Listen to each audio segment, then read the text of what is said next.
faire un peu plus d'un an que je l'ai, mais bon, je n'ai pas trouvé de réparateur pour la faire fonctionner. Bon, là, j'ai trouvé quelqu'un sur Bissheim, donc pas loin de Fessenheim, qui me l'a réparé. Bon, il y avait pas mal de choses à faire. Les circuits, enfin bon, tout ce qui était électronique était à modifier.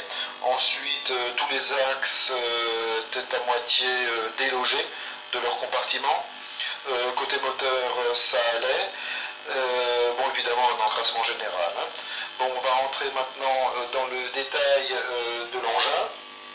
Était fourni avec, à l'époque, donc la machine elle-même, évidemment, une bande émettrice, on va dire, ainsi qu'une bande réceptrice. Était livré avec, bien sûr, le micro, qui est un design plutôt sympathique. Ensuite, évidemment, le câble d'alimentation.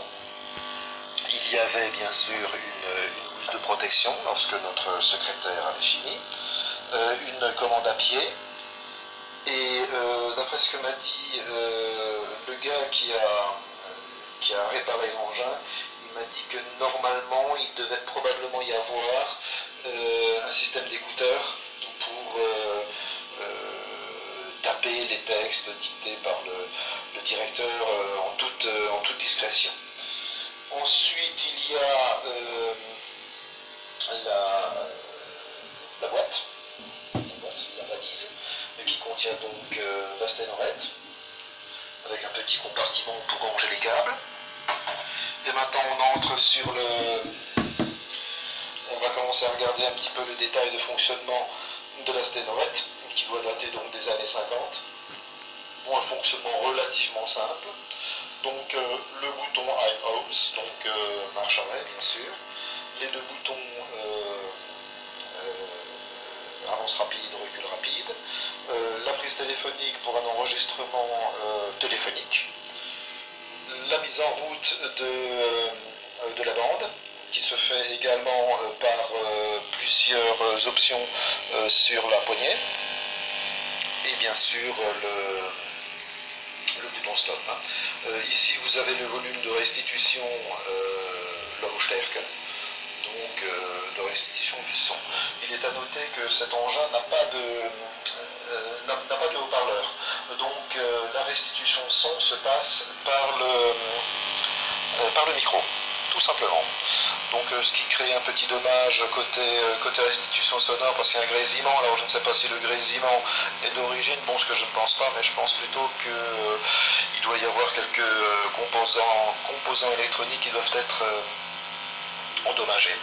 Faire bien attention, là-dessous il y a donc le volume entrée micro, donc ne pas le faire trop fort, plutôt positionner sur 1 parce que sinon c'est totalement inaudible, c'est absolument infect. Hein. Voilà, donc vous aurez tout vu.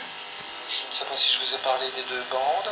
Donc la bande émettrice, qui je pense pas que ça remonte à l'époque de la création de la sténorette, et la bande réceptrice. Voilà. Donc ensuite on entrera dans le détail du fonctionnement du micro. Vous avez un design plutôt sympathique. Hein, avec donc voilà le micro. Pour la mise en route, il faut bien sûr presser sur Start. Plutôt positionner tout de suite le micro sur Stop. Comme ça ne déclenchera pas l'enregistrement. Je presse donc sur Start, tout est bloqué. Et au moment où je veux enregistrer, eh bien je descends ça. Attention, ça enregistre tout de suite. Non, c'est-à-dire que si je le descends, ça va lancer la lecture de la bande magnétique sur la sténorette. Donc il faut que j'appuie tout de suite sur le bouton rouge pour l'enregistrement. Donc voilà, je descends. Voilà, maintenant j'enregistre. Donc là, je dis un petit peu tout ce qu'il faut, tout ce qu'une secrétaire peut dire. Hein. Voilà, la vidéo est terminée. Si vous avez des questions, n'hésitez pas.